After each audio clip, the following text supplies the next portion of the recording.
You're not going to go from the valley of shadow of death to the mountain peak of truth, to the mountain peak of success and blissful existence. And when you attempt to teleport from the crevice of a valley that you may find yourself in to the peak of the mountain without taking any steps or even trying to get halfway up the mountain, you might feel some sort of discord. You might experience, you very well may experience a lack of authenticity, force, this energy of trying.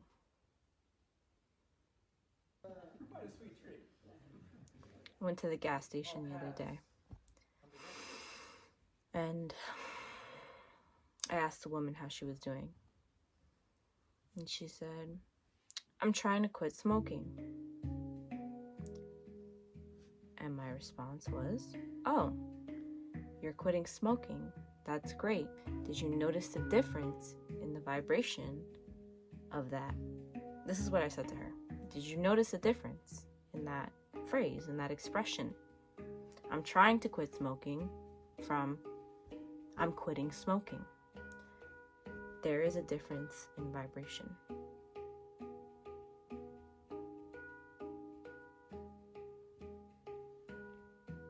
So when you're fixated on the end result, the likelihood that you will find yourself at that end result is diminished. It is farther from your reach. Or this other energy of failure, of lack, will present itself. And so instead of trying to go from the valley to the peak in 3 steps as a means to avoid the journey, open your perspective to incremental changes, incremental things that you can do, that you can speak, that you can think, as to assist you in your process, in your journey. And not only this, so that you can actually enjoy it.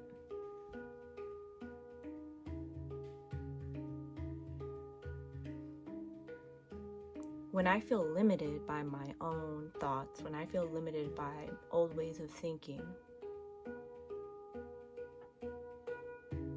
perhaps knowledge that is outdated, I remind myself of more expansive concepts. What is a concept that I remind myself of? Often I think about genetics, epigenetics. So, a lot of people, the popular narrative is that we are subject to inheriting the genes of our family. So if somebody in your family has cancer, then you're more likely to have cancer. That may be true, but research shows, when we study genes on this level, on a deeper level, we come to find that our genes are actually determined by our emotional states. So when you experience elevated emotions, it shifts the genes. The genetic expression is changed, is altered by your emotional state of being, thus proving that it has nothing to do with heredity. It has nothing to do with your family and who might have had a disease genetic predisposition. This is something that opens my mind to the possibilities. Oh, whoa. That means that I can simply align myself to higher feeling states, to emotional states that are more elevated, that are more positively focused, as to actually alter my genetic code. So you're taking it down to a more micro level so that you can operate in the macro in a more fluid way, so that you can shift from that fixation on limitations and be more geared towards the possibilities, not only the possibilities, the actualities, the reality of what we find in research.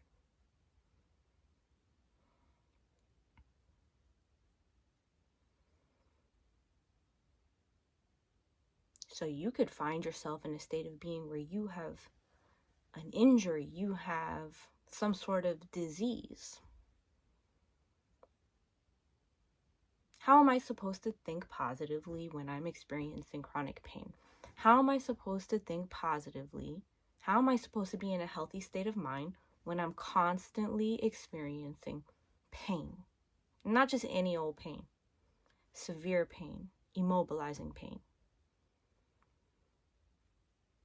The way that you feel in your physical body is going to affect your mental state. The way that you feel in your mental state, in your mentality, is going to affect the way that you feel in your physical body. Everything works symbiotically.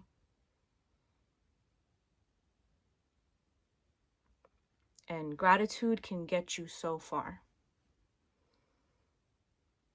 It is challenging to feel grateful moment to moment, to be operating in a higher frequency when you're experiencing something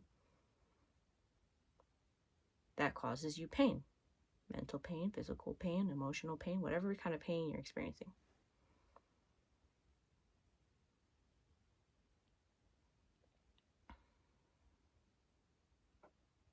So to manage it,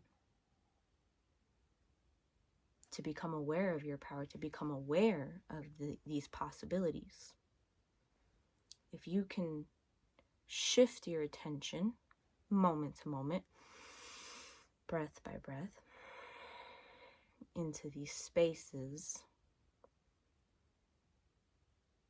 where you empower yourself.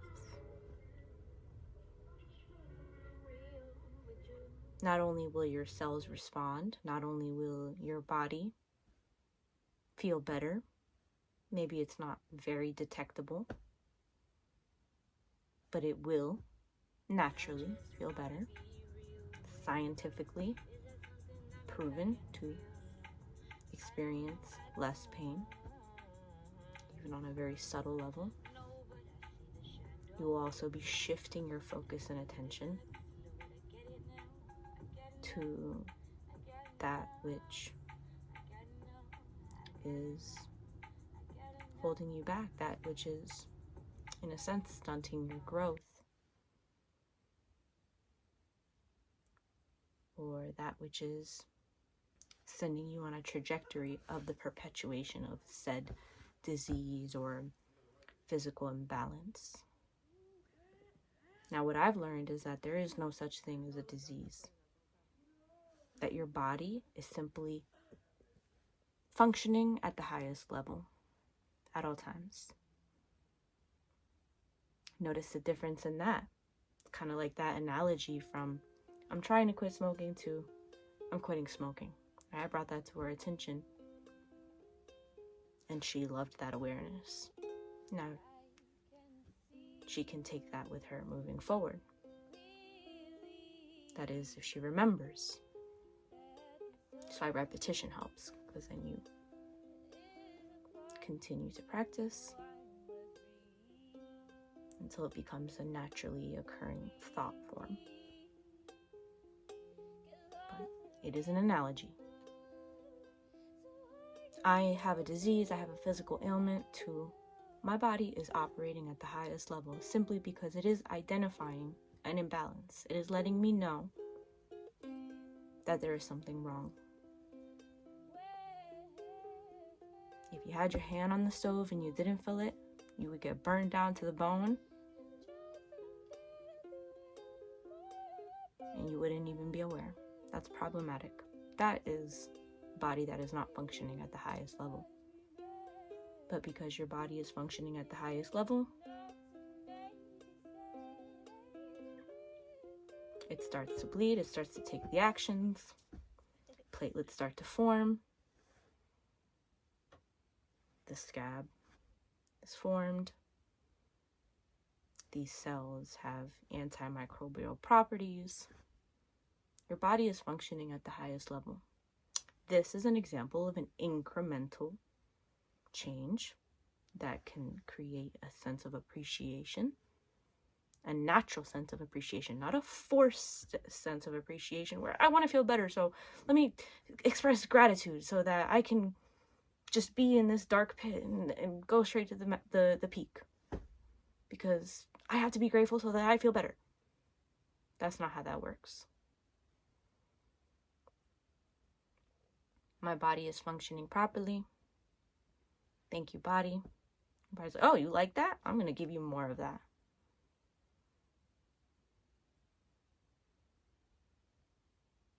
I'm going to heal at a more rapid rate because you're providing it with the proper conditions mentally. There's multiple ways that you can provide it with the proper conditions. Now you can start to be grateful for the external things, right? I have these healing salves. I have the ability to get a massage. I have access to scalar plasma therapy, or somebody who knows how to do guided visualization specifically geared towards rapid healing, aka myself, or a multitude of people that you may find yourself aligning with. So attuning to the solution from a state of authenticity, from a state of genuine appreciation, from awareness, from the simple facts. But there are many facts that people will claim, such as you are predisposed to have cancer because your mom, your grandma, so-and-so had it, right? So there's many different facts that you may find yourself being in contact with. But realize that the limitation is one that you place upon yourself from your own level of awareness. That is why this is an invitation to expand your awareness to the possibilities.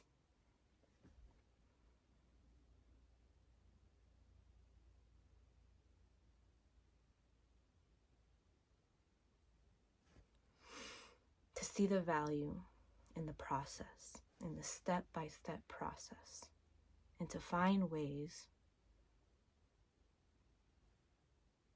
to ease your way into wellness. But for now, I feel complete. I really appreciate you for watching. Come back. And I am scared to make people feel rejected. But that doesn't make sense because, well, it does make sense. It makes a lot of sense to me. This is, you choose. Anyways.